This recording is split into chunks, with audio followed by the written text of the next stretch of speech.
Hello, everyone. Welcome to our series on the personality of God and SDA Pillar Doctrine. I'm Ed Zabrowski, and I'll be your host for these meetings.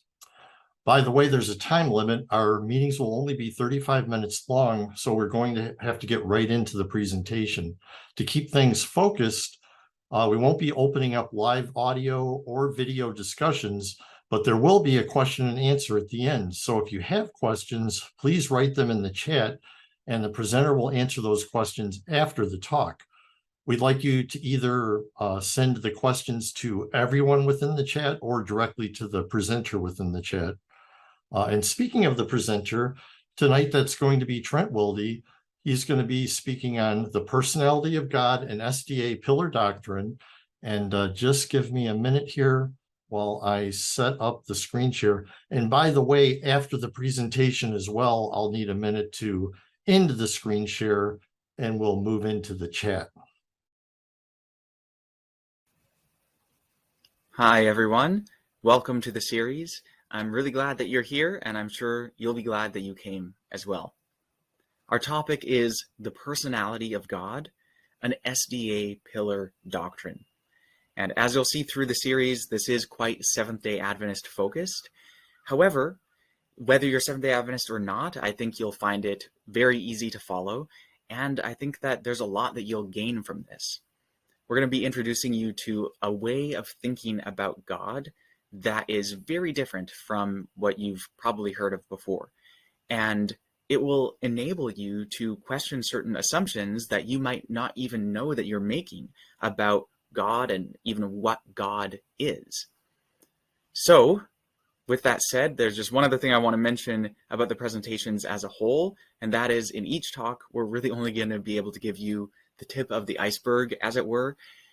There's just so much that we could have theoretically included, but practically speaking, we can't say everything. But just know that there's much more to each topic, and we're going to be linking you to additional resources where you can go and learn more about it. And feel free to contact us as well, and we're happy to talk with you personally or help you in any way that we can. So, with that said, let's get into the first presentation. My goal here is to really just outline the basic ideas of the personality of God, the SDA doctrine. And as we go through this, I want to ask you to approach it as a learner. Even if the ideas seem new and different and maybe even contrary to what you've believed up until now, be okay with that. Don't let it be a stumbling block to understanding what the early SDAs believed. And of course, really, if you were to approach it with an unwillingness to change your own perspectives in light of new information, that probably wouldn't help you understand it very much. So I encourage you to be willing to update your own perspectives in light of new information. That said, there are just two main points I want you to walk away with from this particular talk.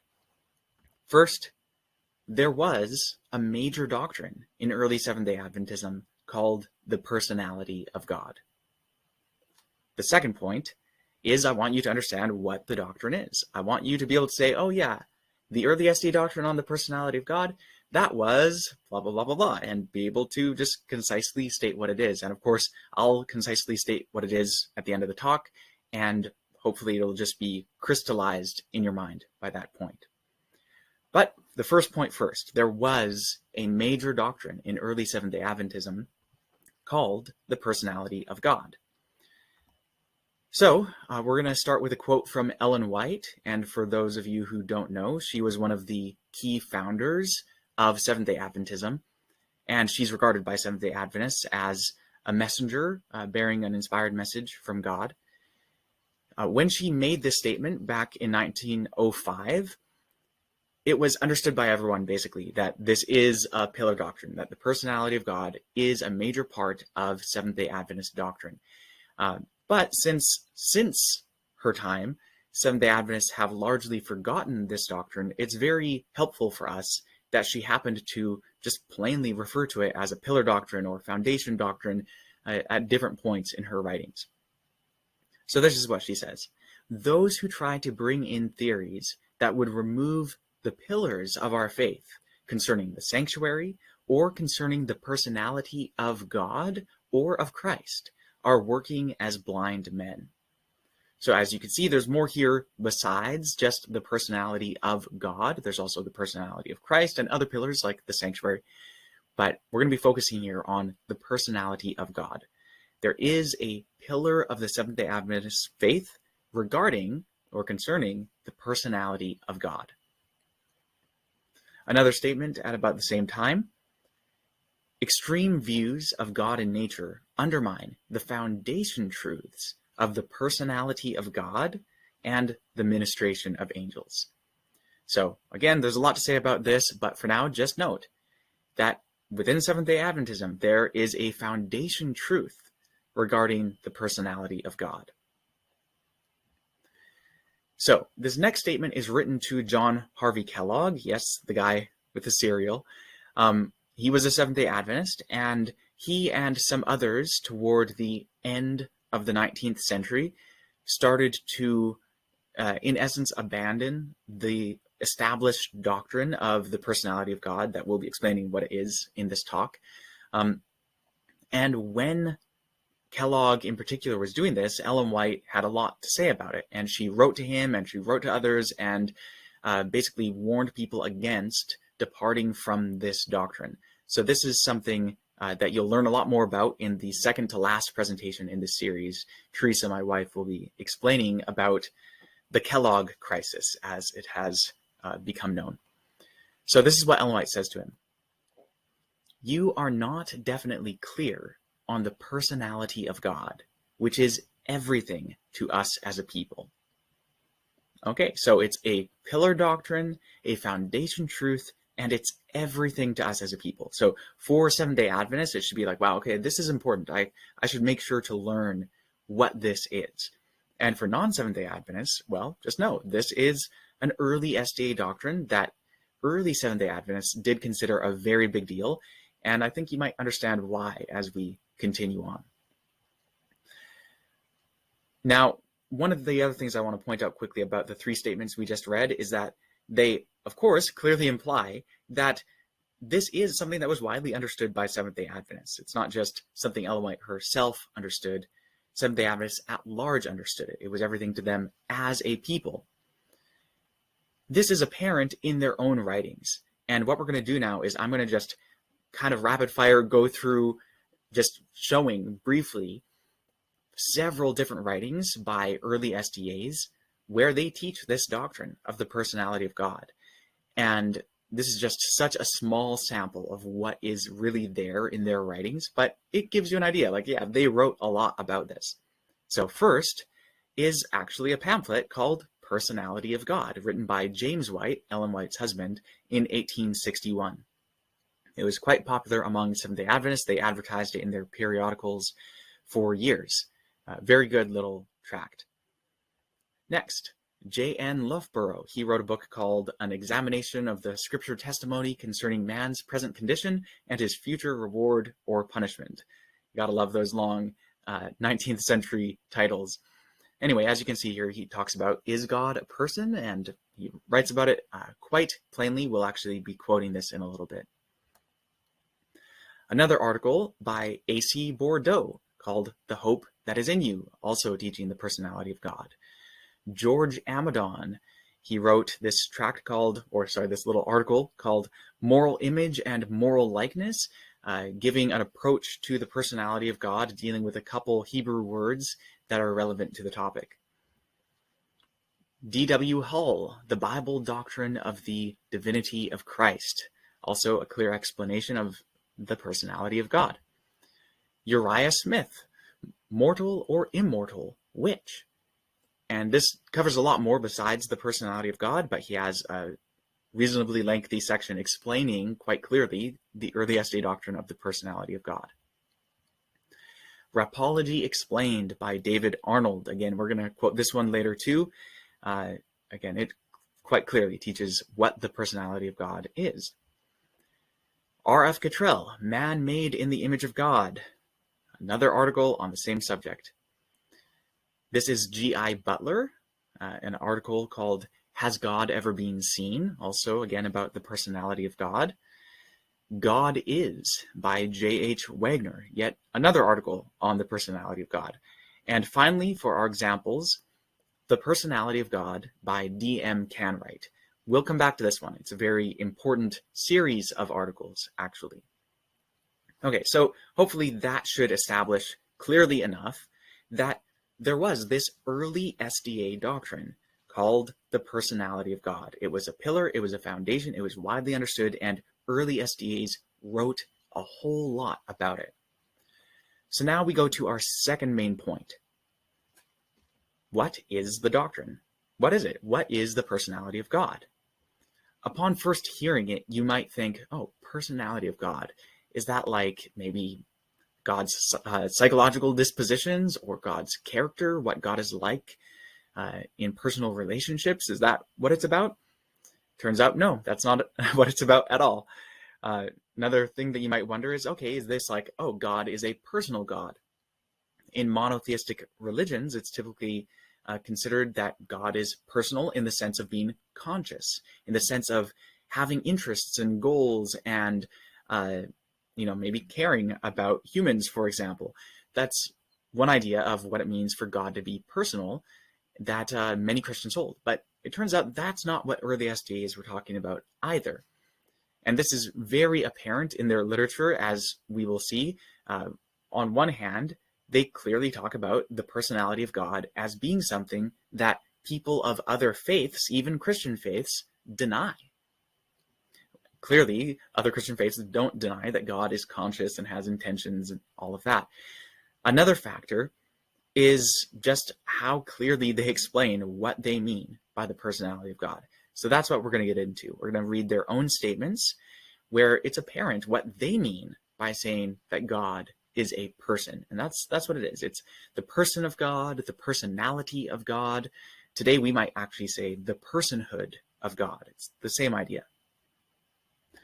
So first, we're going to start with Ellen White. This was first published in 1846, but actually she's recounting a vision she had in February 1845. So this is like very, very early days, proto-SDA even, right? Before a Seventh-day Adventist people was even formed, but Ellen White was receiving visionary experiences and starting to teach some of these points of doctrine that really formed the SDA people. And as we'll see, the personality of God is one of those doctrines being established among this little group of proto-SDAs even before the Seventh-day Sabbath. The history of that isn't what we're going to cover right here, but we have other material on that. Okay, this is what she says. I saw a throne, and on it sat the Father and the Son. I gazed on Jesus' countenance and admired his lovely person. The Father's person I could not behold, for a cloud of glorious light covered him. I asked Jesus if his Father had a form like himself. He said he had, but I could not behold it. For, said he, if you should once behold the glory of his person, you would cease to exist. Okay, notice here that she asks Jesus if his Father had a form, and then he told her that yes, he does, but she can't behold it, because if she was to behold the glory of his person, she would cease to exist. Okay, so here form and person are basically synonymous. They're used to mean the same thing.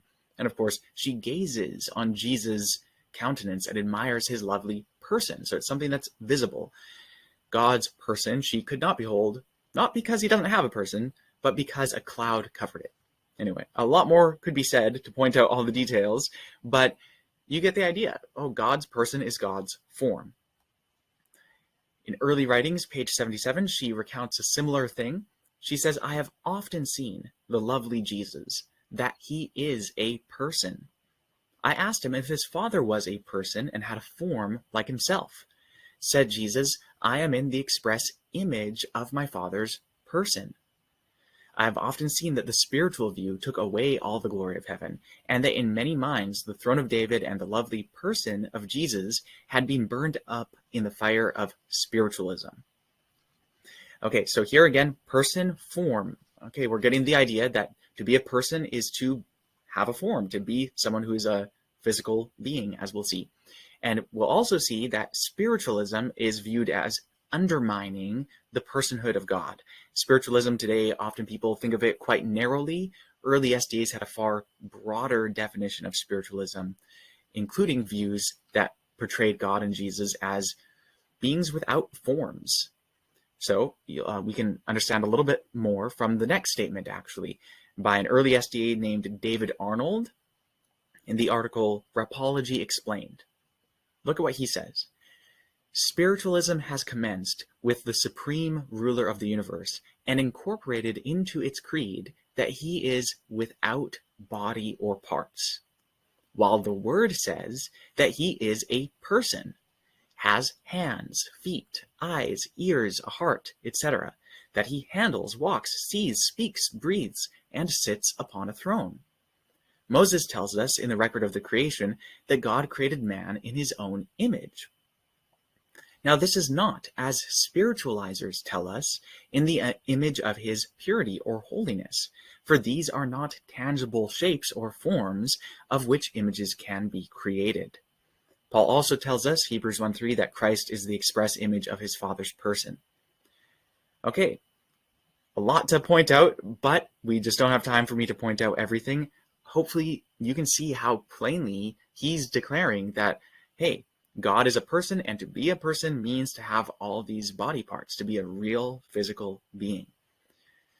Okay, let's just see what other SDAs have to say about this. This is J.N. Loughborough, the same article that I referenced earlier. Heading, Is God a Person? We will now present a few texts which prove that God is a person. Okay, I want to spend actually a little bit more time on this because of the fact that in this one statement, I want you to see not only the conclusion, but some of the reasoning that early SDAs gave, their reasons for their position. Exodus 33, verses 18 and 23. And he, Moses, said, I beseech thee, shew me thy glory. Okay, well, the word glory there is actually better translated person, but they're quoting from the King James, one of the few translations available at the time. Sorry, glory is better translated substance. And he said, Thou canst not see my face, for there shall no man see me and live.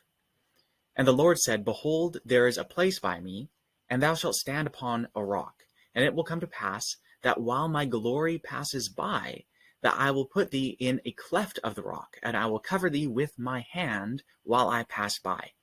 And I will take my hand away, and thou shalt see my back parts, but my face shall not be seen. Very, very interesting passage from Exodus. Loughborough says one, I see we cannot harmonize the matter any other way than that there was a literal body seen by Moses, but that was not God's own body. It was a body that he took that he might show himself to Moses. Moses could form no just conception of God unless he assumed a form. So God took a body. He says, this throws a worse coloring on the matter than the first position, for it charges God with deception, telling Moses he should see him, when in fact Moses, according to this testimony, did not see God, but another body. A person must be given to doubt almost beyond recovery that would attempt thus to mystify and do away with the force of this testimony. So you can see that he's arguing that it really doesn't make sense to say that this is not God's own body.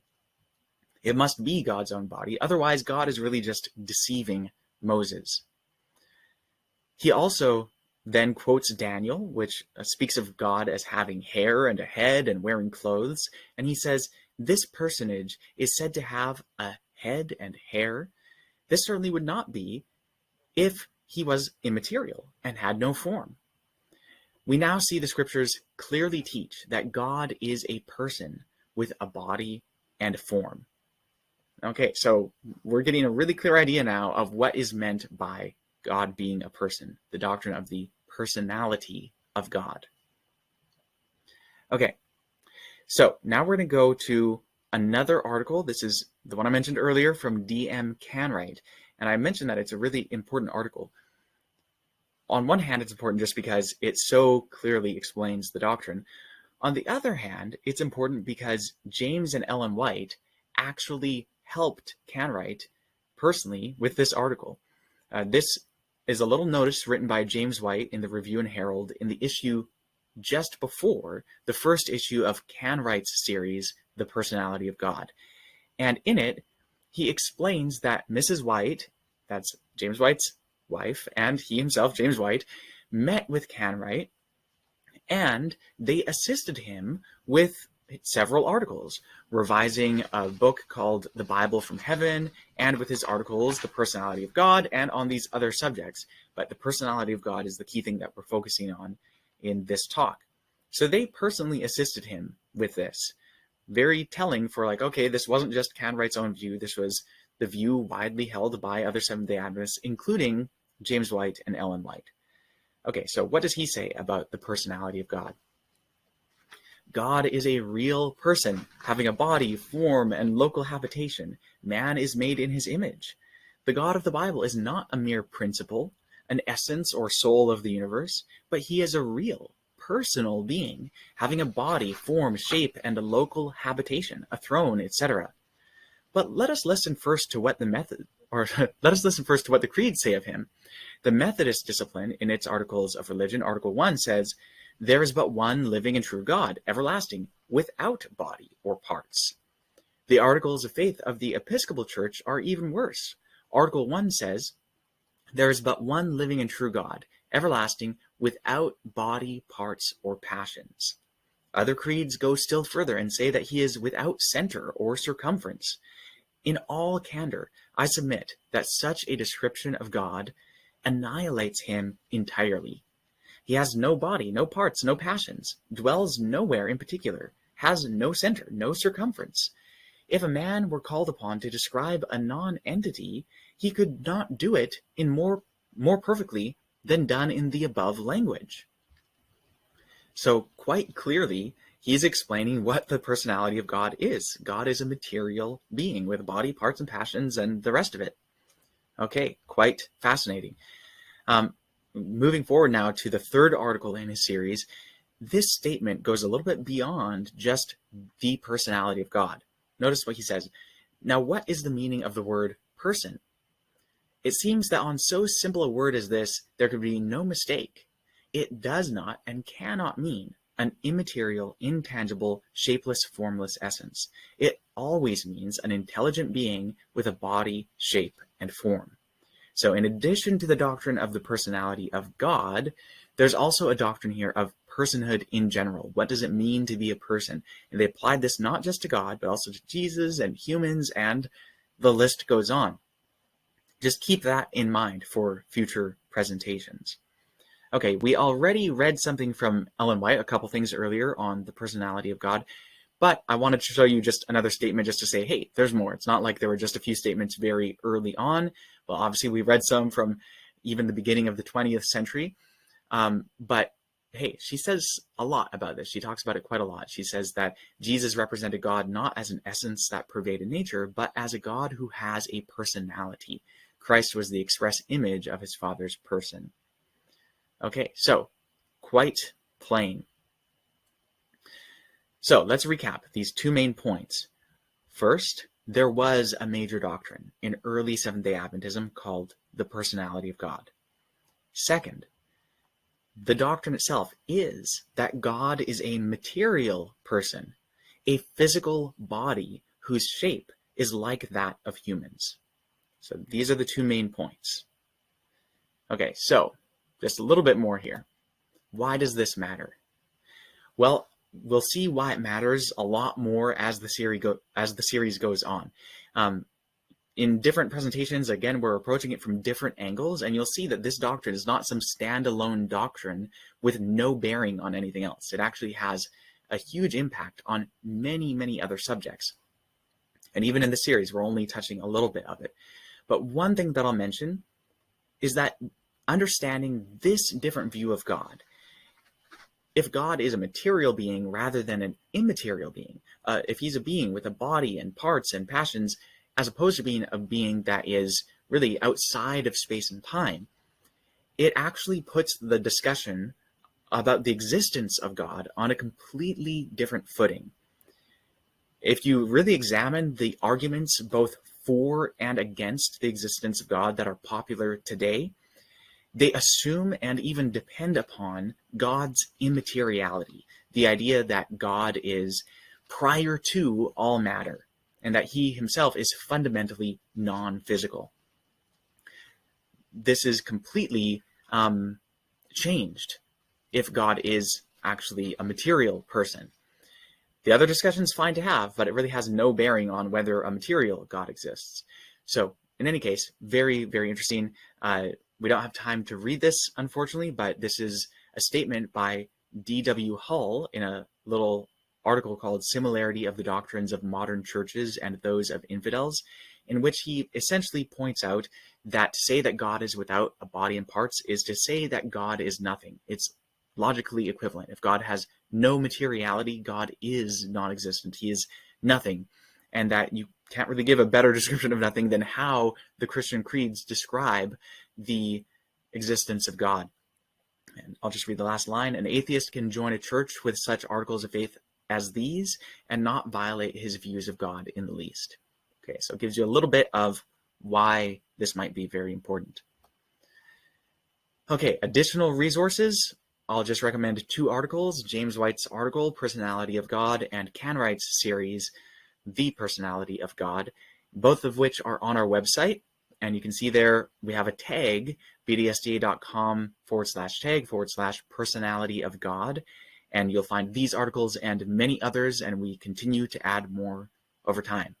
So I hope this was educational, and I look forward to looking at and answering your questions. Okay, so thanks everybody for staying. And Trent, you should be able to talk now. I've turned your mic back on. Whoops. You should be able to unmute. There you go. Yeah, there we go. Yeah, sorry about that. Okay, cool. Yeah, hey, this is great. Thank you all for coming. I see that you haven't posted questions in the chat yet, but feel free to do so even as I talk and answer some questions that maybe you have but haven't stated. And also, I'll just mention, sorry that we can't have my video on. It has to do with certain limitations with Zoom, but maybe it helps to know that with our off-grid living situation, it's dark enough that you probably couldn't see me anyway, even if we could have video. In any case, yeah, please feel free to try typing in questions if you have any.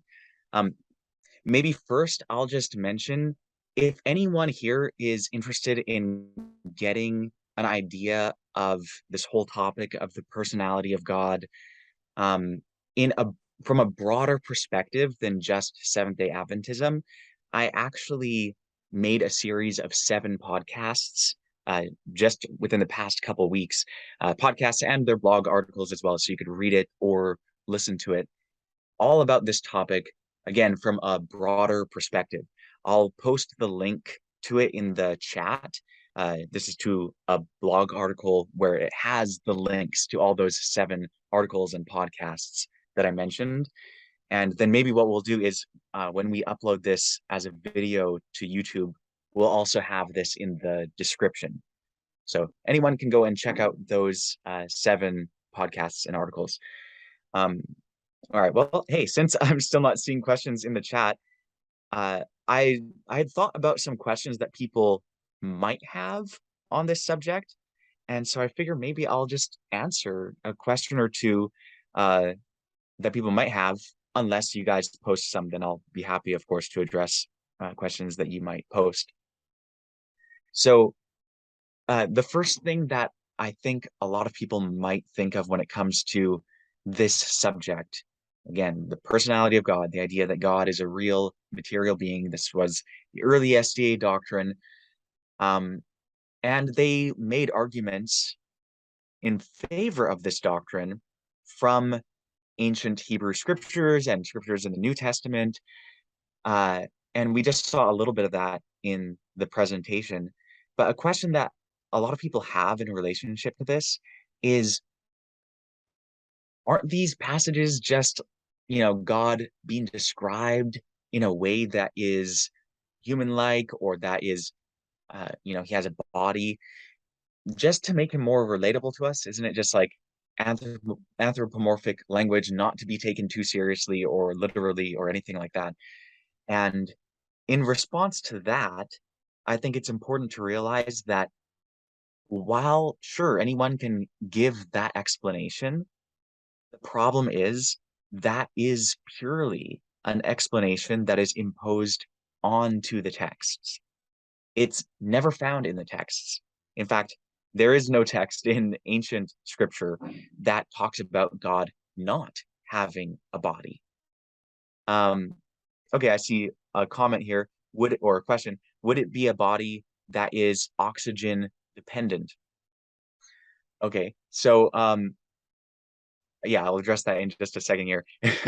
So yeah, when it comes to this whole metaphor thing, or the idea that it's just an anthropomorphism metaphorically, is an explanation imposed on the text rather than being something that the texts themselves say. And really, there are passages that defy that sort of explanation, like the one that we read from Exodus 33. And Loughborough commented on it and was like, clearly this is describing Moses seeing God's own body. He asks God to show him his substance, and God does. If this is just metaphorical, then you'd actually have to be implying that God is deceiving Moses, which isn't the perspective of the text. So anyway, that's one issue. Okay, so would it be an oxygen dependent body? Honestly, for that to actually give an answer, I would just have to speculate whether it would be an oxygen dependent body or not. All I could say is that there are many different worlds out there in the universe, and they're not all worlds where oxygen is the primary gas. I couldn't say whether God's body is portrayed as specifically being an oxygen body or not, or an oxygen dependent body. The one thing I'll say though is in terms of Genesis 2, Yahweh, the God of Israel, is portrayed as breathing into the human the breath of life, and it's understood to be literal breath. And so it's like the same breath that Yahweh had in his body, he breathed into the human, and it's the same air that's all around us. It's nothing spiritualistic about that air. It's just normal air. So that text at least portrays God as capable of breathing oxygen like we do. Whether dependent or not is another question. Hey, Trent, we're getting real close, so it's kind of time to wrap it up. We've got about 2 minutes and 20 seconds left. Yeah, no, I think that's before good. the video cuts off. Right. I'm happy with stopping there. I think, yeah, we got 2 questions, and I know that we're coming to the end. Okay. All right. Well, thank you very much for coming. And the recording is going to get uploaded to YouTube tonight. And just by the way, if you have further questions, or if you're watching on YouTube at a later date for the first time and have questions, you can put those in the YouTube comments. And also, I'd like to invite you back for tomorrow's meeting. It's going to be Omnipresence and Angels. It'll be the same time, and it'll be the same link that you used today to get into today's meeting. So have a great evening, and we hope you'll join us again tomorrow. Thank you so much.